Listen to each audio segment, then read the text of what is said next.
You still see the Finch robot tail moving? Yeah. You do? Okay. All right.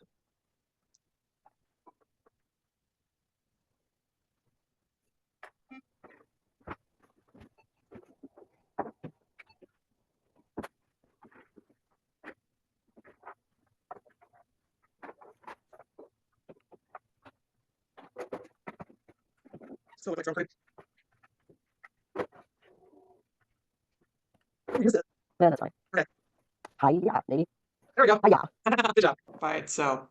Okay, so on this one, do you have, what are your key commands that you have? I have if key W pressed, Finch move forward 10 centimeters. If key A pressed, Finch turn left 90 degrees. If key D pressed, Finch turn right 90 degrees. And if key space pressed, Finch turn left 1080 degrees. Nice. Nice.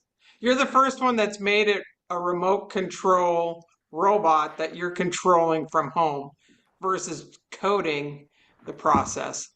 So that's pretty cool. That's a good idea.